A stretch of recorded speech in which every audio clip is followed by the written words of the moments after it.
Hey, how are you? I'm Ross and I play drums and I attempt to sing in Stitch Jones. Hey, I'm Watchy, I play bass and also attempt to sing in Stitch Jones. And you are tuned to IndieBuddy.com. Would you like to take the reins on this one? I know, I'll let you take this one, you say it so well. It's a long story, but the short and curlies of it is we were in different bands before and we just got together as friends. It just turned in from having a few drinks to bringing down the amps, and then slowly but surely a band happened. We didn't even mean for it to happen really. It just kind of organically happened. It was meant to be a bit of fun, a couple of songs, maybe just a few drinks, a bit of a laugh, and then ended up writing what, 3 songs, and then we were like, hey, we actually have something. Yeah, and now 20 songs later, it looks like we don't know how to stop. So yeah, it's good fun. We're having love it. We came up with the band name through one of those get-togethers we had in the early days. We were watching a Clint Eastwood film called Heartbreak Ridge, and there's a character in it who's like a rock and roll kind of guy. He's in the army as well, and his name is Stitch Jones. The band's name is Stitch Jones. So and we just thought he was a really funny character, and we just thought, hey, we're not really taking ourselves too seriously, so we might as well just take this as a name and see what happens. So yeah, it's not to be taken too seriously. A happy really. accent. A happy accent. Yeah. Like, oh, thanks, darling. I suppose, personally, I was always a music fan, the same way everyone is a music fan, but some people don't really pick it up to decide, let's go further with it and play music. I just couldn't stay at just being a music fan. I had to dig deeper and need to know how do they play drums, how do they play guitar, and I just got into it when I was a kid, and lo and behold, donkeys years later, I'm still doing it, so yeah, it's pretty cool. I would have done something similar. My mom always said, like, neither of my parents play, and everyone says, how did I end up playing? When I was a baby, my mom said she used to sing me under the radio. That was yesterday. Back and forth. Yeah, it was. I just go back and forth. And she says I was never as happy as when that radio was on with the music on. So as I got older, I used to listen to lots of Queen and stuff and think, like, that's amazing. I'd love to see how all that's done. And then a neighbour had a drum kit that he showed me, and I was like, hit the snare, and I was like, woo! Oh my god! I remember going into like Walton's in Dublin when I was 14 or something, and like there'd be a bass drum pedal like on a drum kit on display, and I'm tapping it going, oh my god, it makes noise, this is amazing! Yeah. Oh my god, and then I got my own drum kit, and then hooked from there, I suppose.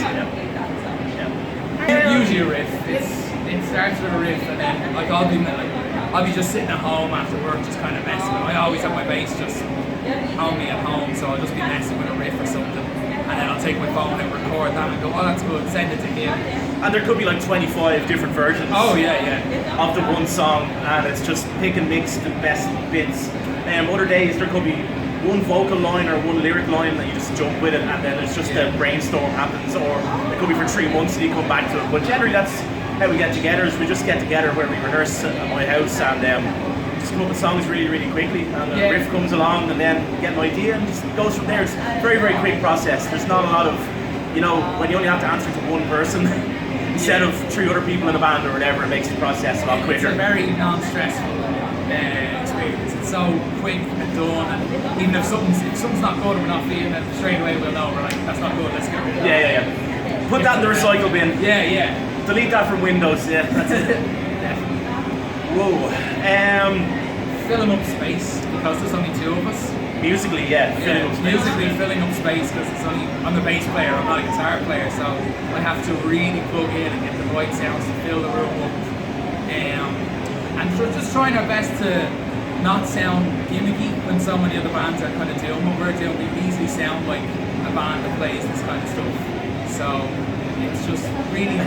Lads, have you ever heard of Royal Blood now? Yeah, we get that all the time. You guys ever hear Royal Blood? Like, you're fully aware of who Royal Blood are. We're not trying to be Royal Blood, we're trying to do our own thing. They've much nicer jackets than we'll ever have. This was okay, but it's not a bad. But musically, that would be it really. I suppose on a band level, just trying to establish or re-establish ourselves, because we were both in bands beforehand that we did semi-okay around the place, but it's just trying to get the name out there again and trying to get people to have to take us seriously, even though we don't take ourselves too seriously. You know what I mean? Just kind of, come along, enjoy the night and see what happens. Yeah. It went online last night, which was Thursday night. Digital copies in the next few weeks. Digital copies will be available at our shows the next couple of weeks. We're trying to get the ball rolling with getting it online through Spotify, Apple Music, Bandcamp, Deezer, and Tidal. So there you go. Remember it all. There you go. Yeah.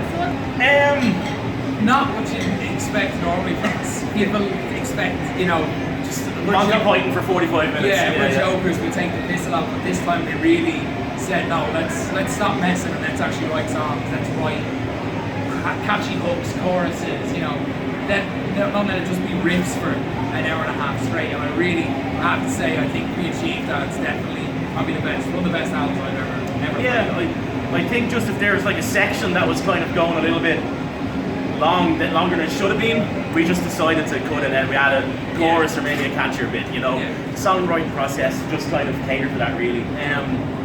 There is one or two of our, I suppose, trademark funny moments, but for the most part it's very subtle. There's sad songs, thank you for the door. There's sad songs, there's quiet songs, there's rocking songs, there's a bit of something there for everybody. So if people kind of heard our first EP and thought that's what we're all about, maybe not on the album, so I'd say check it out. Check it out. Off the top of my head, I would say probably what's the Muppet Show. I'm forgetting the name already. To Be the Light. That'd be my favourite one because it's oddly a breakup song which we wrote, and I really like the sound we got on it, and there's a good moment at the end where I think it's a real tearjerker. I was happy to get it and play that emotion. It really was. I don't really have a favourite. I just kind of pick a mix from different moments of different songs, really. If we could take 10 seconds from each song and just compile that to my favourite song, It'd be a strange album. It'd be a very strange album, yeah. No, I suppose each song means something different because we wrote it for 12 different reasons because there's 12 different tracks. Yeah. So, I couldn't pick one personally, but enjoy the process. Very, very easy, I have to say. Yeah, relaxing. The guy we go to, Michael Richards, quick plug for Mick, thank you very much. Go to Track Next Studio, And his man makes lovely cups of tea. Best. Lovely chocolate chip cookies as well, amazing. The recording process was really, really easy, I have to say. He makes you feel so comfortable. I mean, there's some studios you go to, and if the drums aren't set up by a certain time, or the bass isn't laid down by a certain time, you're almost made to feel pressure. And there was no pressure whatsoever. It was just kind of like, guys, we have this, the songs are all laid out, just sit down, relax. And we just worked really, really quickly. Like, not quickly in a wrong way, just quickly, things got done, things progressed pretty quick. Like I was working night shifts from him, and so I was finishing work at 8 o'clock in the morning and going straight to the studio, and he was even nice enough to be like, no, sleep for 2 hours on the couch so you can get it together, we'll work on drums, you sleep. Yeah, we'd be mixing a song and I'd be sticking a banana in his ear or something, And then it was like, right, wake up, time to do the bass, and I was like, cool, yeah, let's go. But he didn't mind me wasting 2 hours of the studio trying to sleep on his couch. Yeah. So thanks for that, Mick. Yeah, lovely couch. Yeah. The process was pretty quick, and I think it was only over 6 or 7 days in the studio, and then we managed to mix it down just before Christmas, and then we started this process, getting the wheels in motion for promotion since after Christmas. Tenfold. I mean, tenfold. The EP, we were only a band for about 3-4 months. We had 3 gigs under our belt.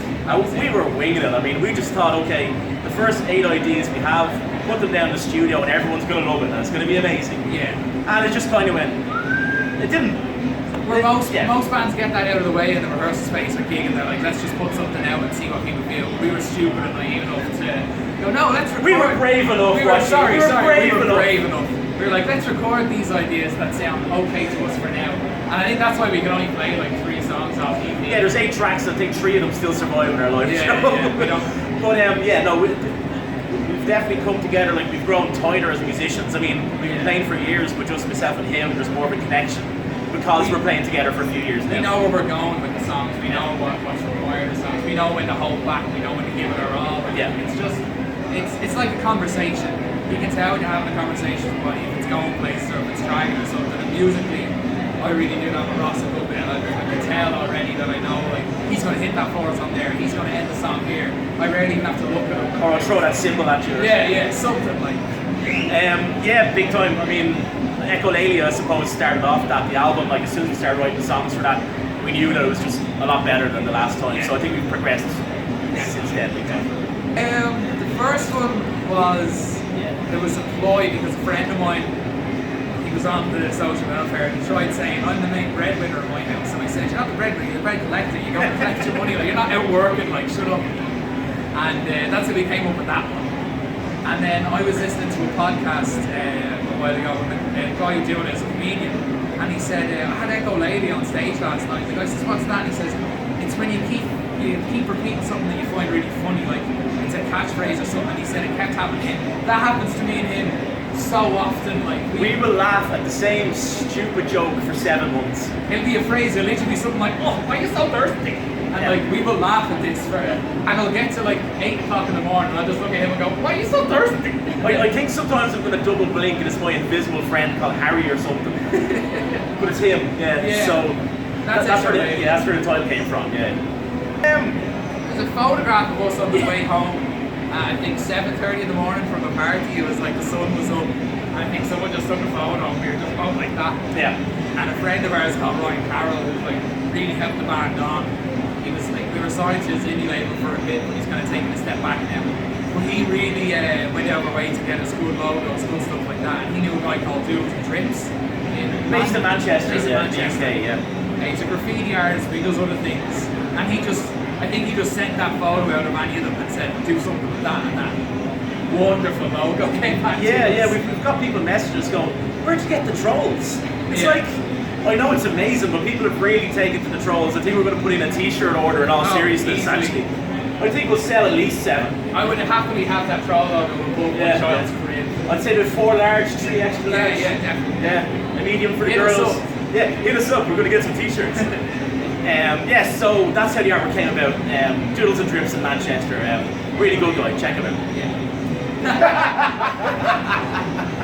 Child's not born yet, so it's okay. It's the invisible baby. baby. It's a figurative child. Don't worry, Daniel. I used to all to explain a figurative child.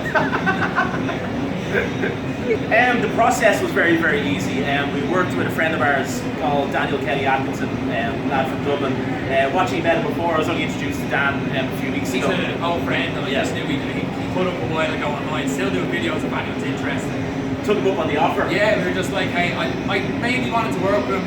I didn't even look at his work, I just knew how much he would get us. So I said, no, I gotta get this guy. If anyone can get our vision, our sound, and just get on with us, this guy will get it. I mean, how the video turned out was a completely different, from the original concept. The original concept was we met in the pub in Swords, and Daniel said, right lads, we're all going to find a field, and there's going to be a bonfire, and there's going to be like 50 people around this bonfire, and you're going to be rocking, and you're going to be, and it's hard to get 4 of my friends to sounds great. With me, like, video it's hard to get 4 of your friends to go to a gig, let alone 50 people in the middle of a field in March when it's cold. In March, it wasn't even like it's getting warm now, but it was cold. Yeah, so that's how the video came about. We ended up in Station Studios in Balbriggan to shoot the performance footage.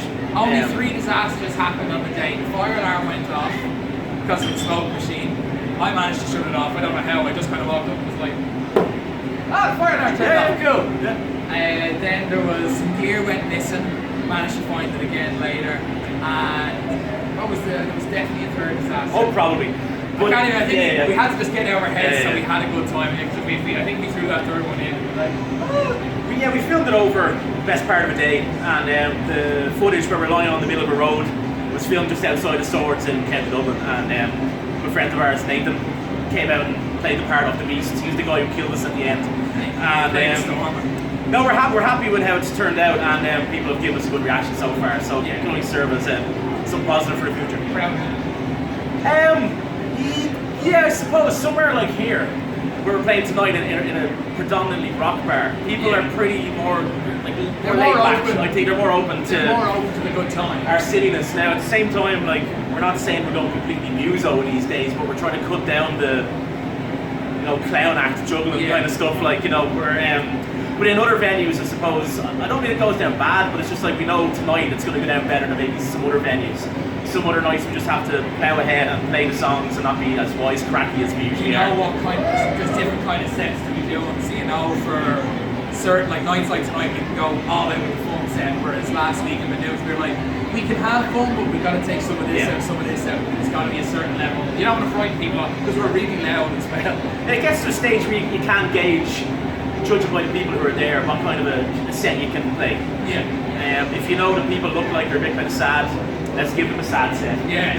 So, if it's a Friday night, like, do we even do a sad set? No, I don't think so. But it's Friday night tonight, so we're gonna have a bit of fun. Yeah, it'll be a good night tonight. Oh, yes. Live. For me, it is probably To Be the Light again, because there's a little sort of bass solo at the end. And I know it's very selfish of me to say, but I've never got to bass solo, and it's just it's one of the most expressive songs on the album for me personally. So playing it live, I really like the energy I give out from it and the energy I receive back from playing it, and it comes full circle for me, and it really gets me there. It's like the album live, it's the exact same thing. I just love different bits from the different songs. Yeah. I just really love getting the chance to know that 2 or 3 years after we met my Snelly little garage, we can just get up and do this. So I'm just happy to play any of our songs, really, like, to be honest. Not in the slightest. No, I thought I would. Like genuinely, like I said, the fear of not being able to fill space. But this guy hits the drums so hard, and it's okay. He fills up so much space with the drums that it's like I can easily just go over, turn an amp slightly up, and I'm happy with that. And we managed to fill the room very well. Yeah, I mean, there's 1 or 2 of our friends who are guitar players, and they said to us, you know, drunk or something, "Oh man, you lads are great. Can I come and jam with you sometime?" It's like, there's actually no space for you. Yeah, because the way that Watchy plays bass, it's so intricate and fluid that the guitarist would just stand there and go, bling. He literally just got to go like, did it, because I'm playing, like, there's 5 bass tracks on the album. I'm playing rhythm bass, lead bass, like, I'm doing all sorts. There's no space for guitar to play over. Yeah. So, no, from that point of view, I don't think it's restricted at all. And to be honest, I think I'd find it weird if I was to jam with more than one person at the moment. Like, even though I've played in bands for years, I'm just so used to what we have at the moment, and we can kind of just rely on each other and trust each other to know what's going to happen. Yeah. Like, at first I did, but see, I've played acoustic guitar at home for years.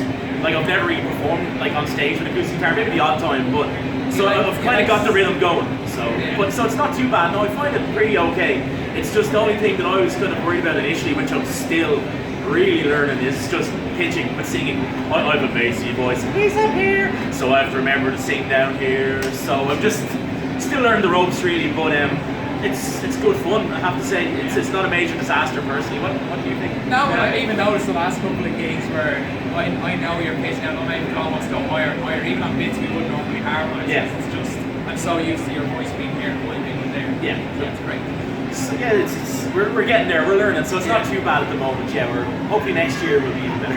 All the learning process. All the learning curve, yeah. Awesome, I'm trying to think now. We just have, sometimes here at Fibbers we have random stage invaders. Yeah. And they'll grab certain items of drum kit, like grab a cowbell or something and stuff. Actually, our EP launch, a good friend of ours, Chris Mono, I didn't know this, but he decided to straddle me mid-song. So I was playing my drums and he gave me a lap dance right there, and I'm trying to play my drums and this man is on top of my lap. And he's a tall man, like. Yeah, this lad's like 6'4" or twice something. the size of me, like. And then for the last song, I'm not saying we encouraged the stage invasion, but we dropped a hint of the stage invasion. And his brother Barry came on stage, and we didn't know it, but he knocked himself out unconscious for about 2 seconds or something because he jumped up and danced with us. That's about the most bizarre thing that's happened with us. It's on YouTube. It's on YouTube, yeah, check it out. Yeah. So, apart from bizarre, on stage it was bizarre, yeah, but apart from that, we just have a lot of people dancing and having fun for the most part. That's what we want. We want people to not stand there at their point and just kind of look. We're like, man, just dance and have a good time, like, you know? Yeah, we just thought there was just a bit too much of that where people are taking themselves a bit too seriously. Like, we're not saying we're a circus actor or anything, just kind of like, let yourself go a little bit, have a bit of fun. So, do what you want to do and do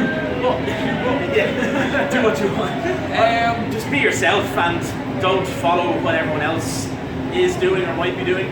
Take influences, but by all means, just be your own person. Don't let a band influence you so much that you are literally carbon copies of that.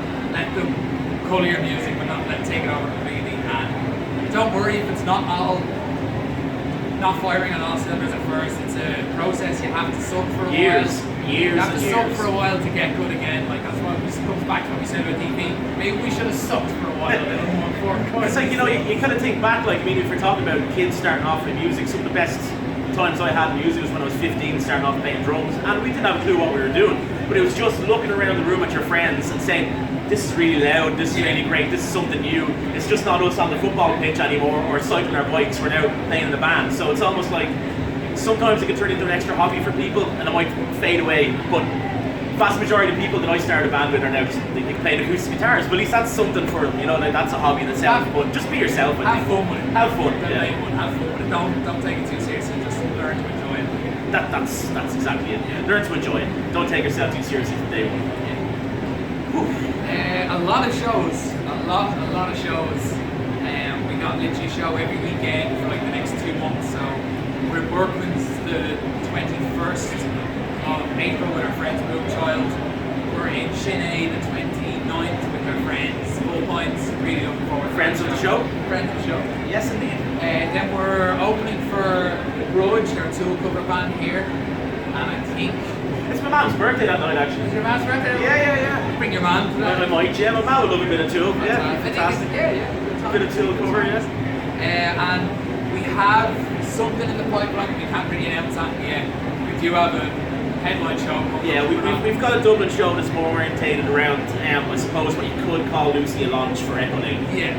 But we're not billing it as the launch. Yeah, the launch. Yeah. Because when you bill it as the launch, that's you put pressure on yourself. Expectations high. We're like, no, it's just a headline show, but we can't release any more. We don't have dates. We don't have anything yet. So. Stay tuned to our social media, I suppose, Facebook, and there'll be more info on the way.